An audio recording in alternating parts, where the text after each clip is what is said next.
അധ്യാപകർക്കും എല്ലാ പ്രിയ കൂട്ടുകാർക്കും എൻ്റെ വിനീതമായ കുപ്പക്കൈ. എൻ്റെ പേര് യാമി അരുൺദേവ്. ഇന്ന് ഞാൻ പറയാൻ പോകുന്ന വിഷയം ഞാൻ കണ്ട കേരളത്തെ കുറിച്ചാണ്. കേരളത്തെ കുറിച്ച് പറയാൻ എനിക്ക് സന്തോഷവും അതിലേറെ അഭിമാനവുമാണ്.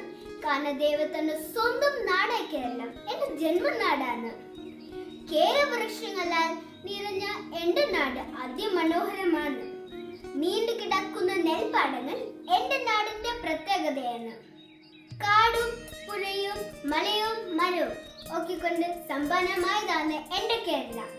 നമുക്ക് ജീവിക്കാൻ വേണ്ടതെല്ലാം ശുദ്ധവായും ശുദ്ധജലവും എല്ലാം ഇവിടെയുണ്ട്.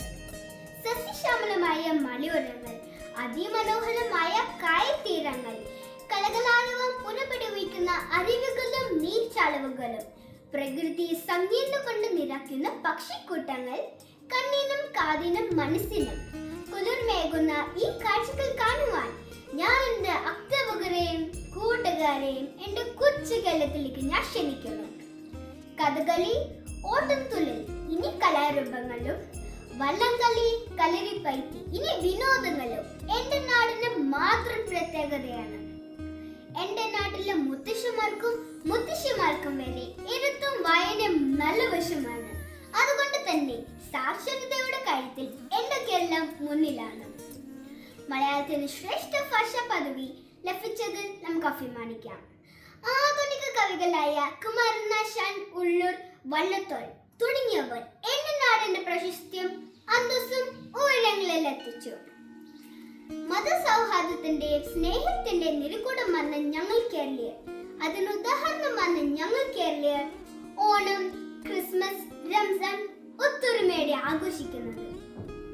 കേരളത്തെ ദേശീയോത്സവമായ ഓണത്തെ കുറിച്ച് പറയുമ്പോൾ ഞങ്ങൾ കേരളീയർ ഓണക്കോടി എടുത്ത് അത്തപ്പൂക്കലമിട്ട് ഓണസദ്യയും കഴിച്ച് ഊഞ്ഞാലും ആടി ആഘോഷിക്കുന്നത്. ഓണം കഴിഞ്ഞാൽ ഞങ്ങൾ പ്രധാന ആഘോഷമാണ് വിഷു. ആ സമയങ്ങളിൽ എവിടെ പൂത്തലങ്ങൾ കണിക്കുന്ന ഒരു മനോഹരമായ കാഴ്ചയാണ്. കേരളത്തെ ഏറ്റവും ജനശ്രദ്ധ ആകർഷിക്കുന്ന ഉത്സവങ്ങളിൽ ഒന്നാണ് പൂരങ്ങളുടെ പൂരമായ തൃശ്ശൂർ പൂരം. മലയാളി എന്ന നിലയിൽ ജീവിതത്തിൽ ഒരിക്കലെങ്കിലും തൃശ്ശൂർ പൂരം നേരിട്ട് കാണണം. അത് സംഭവം തന്നെയാണ് കൂട്ടുകാരെ. വള്ളത്തോളിന് രണ്ട് മനോഹരമായ വരികൾ നമുക്ക് ഓർമ്മിക്കാം. ഭാരതം എന്ന് കേട്ടാൽ അഭിമാനം പൂരിതമാകണം അന്തരംഗം. കേരളം എന്ന് കേട്ടാലോ തിലക്കാന ചോറ് നമുക്ക് ഞരമ്പുകളിൽ. എന്റെ കേരളത്തിലേക്ക് നിങ്ങളെ ഏവരും സ്വാഗതം ചെയ്തുകൊണ്ട് ഞാൻ എന്റെ വാക്കുകൾ ഉപസംഹരിക്കുന്നു. നന്ദി, നമസ്കാരം.